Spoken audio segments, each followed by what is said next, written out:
Video kali ini akhirnya kita mau sharing trip kita kemarin ke Jepang karena ada banyak banget yang nanya dan pertanyaan di YouTube yang udah masuk, tapi kita baru selesai ngerekap. FYI, kita ke Jepang ini di tahun 2023 di bulan Februari, itu sekitar di tanggal 19 sampai tanggal 2 Maret.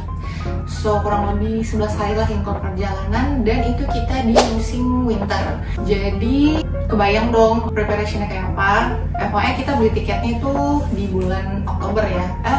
Oktober 2022. Oke, daripada berlama-lama langsung aja kita panggil asisten saya.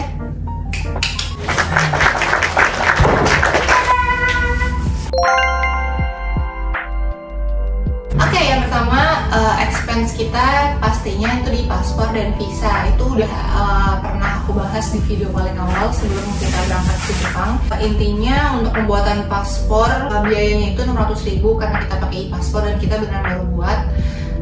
Itu dikali 2 jadi kita 200. Ditambah pengurusan visa waiver. Visa waivernya murah, cuma 121.000 aja, dikali 2 jadi 242.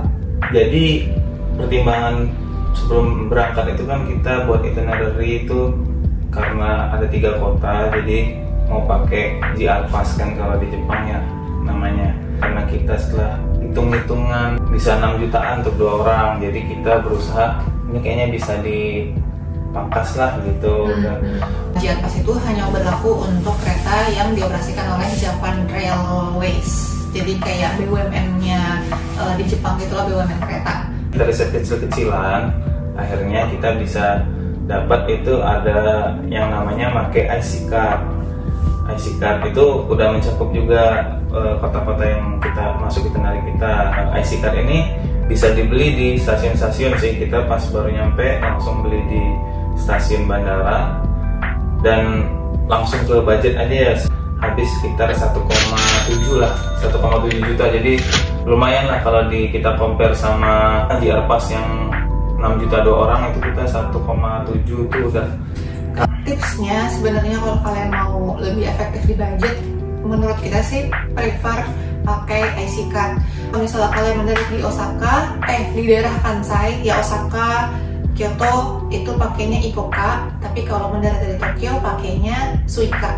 Jadi itu IC card kayak Imani gitu. Jadi kalian bisa naik kereta dan transportasi apa aja, mau naik bis, mau kereta dioperasiin Tokyo Metro atau Japan Railways itu bisa. Nah, IC card itu bisa di refund sebenarnya, tapi harus di kota di tempat yang sama. Misalnya kita beli di Osaka, kita refundnya di Osaka juga. Kemarin kita mau refund di Kyoto, cuma kita masih butuh si Ikoka itu. Jadi ya udah kita bawa sampai ke Tokyo karena kita pulangnya dari Tokyo. Jadi ya udah kayak buat kenang-kenangan aja gitu. Selanjutnya kita pesen tiket pesawat. Sebenarnya tiket pesawat itu paling pertama sih yang kita order. Intinya totalnya semuanya 13,5 juta itu sudah dengan transit. Kita berangkat naik Philippine Airlines dan pulangnya pakai Scoot. Terus selanjutnya kita pilih hotel. Hotel itu juga paling krusial karena menyangkut sama itinerary kita. Disclaimer, hotel ini dipesan pas Jepang baru banget open border. So kita nggak ngecek lagi di either Traveloka, tiket atau dan yang lainnya apakah masih relate apa enggak sama harga kita sekarang. Sebelum ke totalnya, jadi kan hotel itu banyak kota, jadi nggak satu hotel ini ya. Kita cuman merekap lah totalan di Traveloka, bisa dilihat. Totalnya 4,6 juta. 4,6 juta. 10 malam lah ya. Iya, 10 malam. 10 malam. Ya, intinya selama 10 hari. Iya, selama 10 hari itu kita itu pindah-pindah hotel dan rate hotelnya itu di bawah 500 semua sebenarnya ya.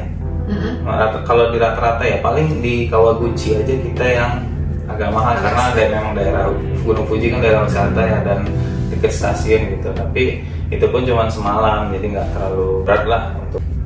Tipsnya ada satu tips, pesanlah hotel yang dekat stasiun karena itu bakal membantu banget untuk memangkas waktu perjalanan kalian dari berangkat bahkan sampai pulang. Ketika kaki itu udah pegel-pegel banget, itu ngerasa banget pas keluar stasiun tuh kayak deket nih ke hotel.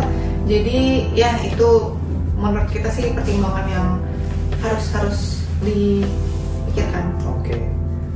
Lanjut ke sebenarnya ini opsional ya. Kita beli peralatan lah, tete bengeknya si winter ini, persiapan winter kayak long john, jaket dingin, sarung tangan, kaos kaki. Kita juga masukin modem ya di rekapnya, modem internet itu karena wifi ya, buat wifi karena kita daripada ribet ya untuk aktifin roaming dan lebih mahal pastinya. Jatuhnya lebih mahal sih. Jadi kita sistemnya itu disewa, jadi alat itu dikirim ke alamat, itu udah aktif paketnya selama 10 hari, hitungannya per hari 60.000 per hari, jadi kita bayar 600 lah ya, 660 lah ya, 660 plus 500.000 deposit karena kita nyewa. Nah, tapi depositnya balik setelah kita kirim balik si modemnya.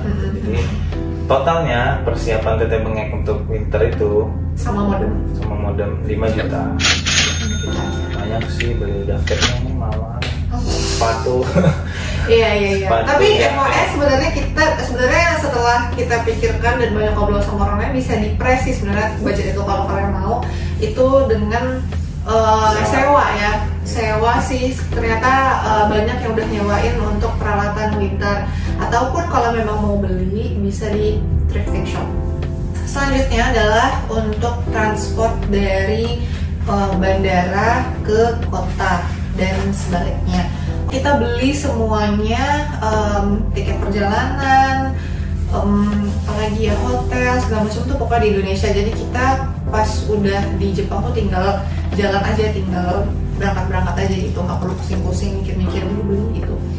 Nah, untuk transport mobilisasinya dari bandara, berarti kayak kereta bandara ya ke kota, balik dari bypass ke Osaka sama dari Tokyo itu totalnya 800.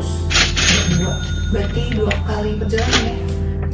4 kali perjalanan 800. Jadi yang nextnya itu kita pesan transportasi bis dari Kyoto Kawaguchi ke Tokyo. Jadi ini memang di luar dari yang IC card tadi ya. Kita opsinya naik bis antar kota gitu, mungkin yang namanya bis antar kota. Atau gimana kita dapat aja nih linknya nih. Apa linknya? 12 Go Asia. Oh iya, 12 Go Asia. Insya Allah trusted sih. Iya, karena dia bisa, virtual account bisa ya untuk kalau bisa BNI, tapi nggak salah BNI virtual accountnya 2 kali naik bis ya, dan totalnya aja ya, totalnya itu 2,150. Kalau kalian beli JR Pass mungkin bisa cover ya, cuma kita kurang tahu sih, tapi kayaknya sih bisa sih kalau pakai JR Pass. Emang agak mahal ya bis ini karena memang yang Kyoto Kawaguchi ini lumayan lama, 6 jam ya.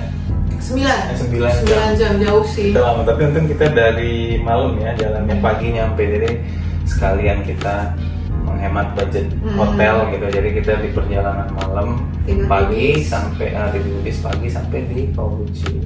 Rekapan terakhir itu kita nyiapin petty cash pastinya. Petty cash. Nah, ini petty cash ini mungkin fungsinya ya buat makan, bayar masuk tempat wisata, oleh-oleh gitu. Oleh-oleh mungkin ada yang bisa ini, ada yang total yang kita spend dari makan tempat wisata oleh-oleh itu sekitar 8,5 juta. Nah, itu berdasarkan rekapan kita selama 10 hari ya. Ini relatif banget ini kalau ini ya, sesuaikan dengan keperluan masing-masing sih. Totalnya rekapitulasi poinnya ya, paspor yang kita rekap itu paspor, visa waiver, tiket pulang pergi, hotel, mobilisasi ke bandara, terus tiket bis 2 kali perjalanan ya, terus IC card untuk mobilisasi kereta tadi dalam kota, sama cash. Oh, sama opsional terakhir, opsional yang kata-kata. Jadi totalnya 37.682.000 ya, 38 juta lah dibilangnya. Per orang sekitar 20 ya, jadi begitu ya. Mungkin ada tips-tips lagi nih. Jadi tips-tips yang udah kita rangkum menurut kita, yang pertama adalah usahakan pakai sepatu yang nyaman. Kayak bawa 2 sepatu gitu, mungkin yang satu sepatu gaya-gayaan, yang satu lagi sepatu yang useful. Jadi kayak misalnya kayak aku kemarin, buat cewek ini biasanya sih, kemarin aku bawa boots, tapi di satu lagi aku bawa sneakers. ini salah satu budgetnya gede-gede 5 juta, nah beli semua sepatunya, beli baru semua. Terus tips kedua adalah ya kayak tadi, siapin cash yang banyak sebenarnya untuk mengurangi admin atau biaya tukar kurs yang sebenarnya nggak perlu, yang bisa kita minimalisir kalau misalnya kita beli langsung tukar jebret sekian juta ke yen gitu. Tips ketiga adalah banyak orang yang biasanya kalau pengen luar negeri itu pakai CC. Kalau kita sih simple, cuma pakai Genius. Ini bukan promo, tapi emang kalau mau endorse boleh. Ya kalau mau endorse Genius boleh, BTW. Kalau kita pakai Genius dan itu oke banget, lancar, jaya. Dan Genius kan bisa, udah visa juga kan Genius itu, jadi udah visa, kita ya? langsung bisa tarik di sana. Tips keempat, kita mau bahas sedikit tentang makanan. Yang pertama, buat yang muslim jangan malas-malas untuk Google Translate. Pokoknya standby apps Google Translate lah selama di Jepang, itu bakal berguna banget. Terus yang kedua, kalau mau hemat budget bisa makan di kombini. Kombini itu kayak Sevel, Lawson, Kmart gitu. Iya, karena memang banyak pilihan dan murah dan kenyang serta enak. Ada makan berat juga soalnya, ada lauk bento gitu. Even onigirinya itu juga enak dan mengenyangkan sih gitu. Yang ketiga, stok air mineral buat di jalan ataupun di hotel. Kadang sih ada beberapa hotel yang nggak ngasih jarang memang air mineral. Kalau beli pun, maksudnya beli di hotel gitu atau di tempat makan gitu ya, lebih mahal karena malah di sana tuh kan ngasihnya teh tawar ya, Ocha. Free Ya, ocha gitu. bener. Jadi kalau kita lagi pengen minum air putih tuh ya harganya memang kayak bayar gitu, sedangkan kan ocha itu free gitu. Jadi kalau kita bawa sendiri ya nggak masalah, di sana kita minum air yang kita bawa gitu. Terus tips keempat untuk makanan lagi adalah kalau mau menghemat budget bisa bawa bekal atau beberapa lauk yang travel friendly lah untuk dibawa ke sana. Kemarin kita kalau lihat di video yang di Osaka itu kita bawa kayak nasi goreng Instan.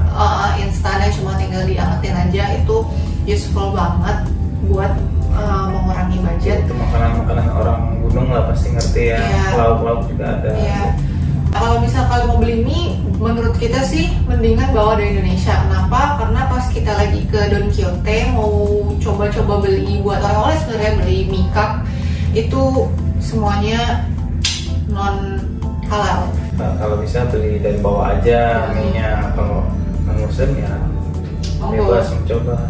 Jadi ya makanya kita banyak banget sih stok pop mie kemarin dan alhamdulillah habis semua. Lanjut ke tips kelima, jangan lupa bawa plastik kresek dari sini karena bakal berguna banget. Dan entah kenapa selama di Jepang tuh kayak dikit banget tempat sampahnya, padahal kotanya tuh bersih banget tapi tempat sampahnya tuh sedikit, karena mostly kalau pernah lihat-lihat orang sih dan lihat di review-review YouTube gitu, orang Jepang tuh kayak bawa sendiri sampahnya dan dibawa pulang gitu sih. Ya, malah jadinya karena kan kita ngantongin sampah tuh, sampai ke hotel lagi kita kantongin sampah gitu. Itu sih kalau mau bawa plastik ya buat sampah-sampah. Tips keenamnya, baca Google Maps. Ya buat para wanita, kalian harus belajar Google Maps. Membantu banget pokoknya buat kemanapun di Jepang. Dan FYI selama di Jepang juga jadwal kereta tuh bisa dilihat di Google Maps dan itu semuanya on time, so bakal berguna banget deh. Misalnya kalian bingung pakai bahasa Inggris, misalnya settingan defaultnya English bisa diganti ke Indonesia kayak kemarin, karena banyak istilah yang kita bingung juga pas kayak masuk keluar exit stasiun gitu. Rajin baca signage. Kalau kita di Indonesia kebanyakan nanya, Pak ini pintu keluar mana kemana. Kalau di Jepang tuh usahain pasti kita langsung baca dulu. Tapi ada juga nanya, kalau udah mentok banget ya nanya. Iya, tetap akan ada petugasnya juga. Dikit ya kita selama nanya di sana. Iya, kebanyakan ya bisa ditemuin sendiri setelah berusaha. Tips terakhir adalah tentukan itinerary dan destinasi yang searah. Ini penting banget karena untuk menghemat waktu dan biaya transport. Jadi mungkin rajin-rajin ngecek di Google Maps, diurutin dari hotel ke destinasi A, B, C sampai pulang. Itu pokoknya useful banget. Begitulah kita spill budget dan tips-tipsnya gitu. Semoga bermanfaat, bisa bantulah buat yang teman-teman tuh bisa buat rencana RAB gitu, lebih bisa buat buat yang pemula. Intinya Jepang nggak sesulit itu kok. Oke, jadi pertanyaannya,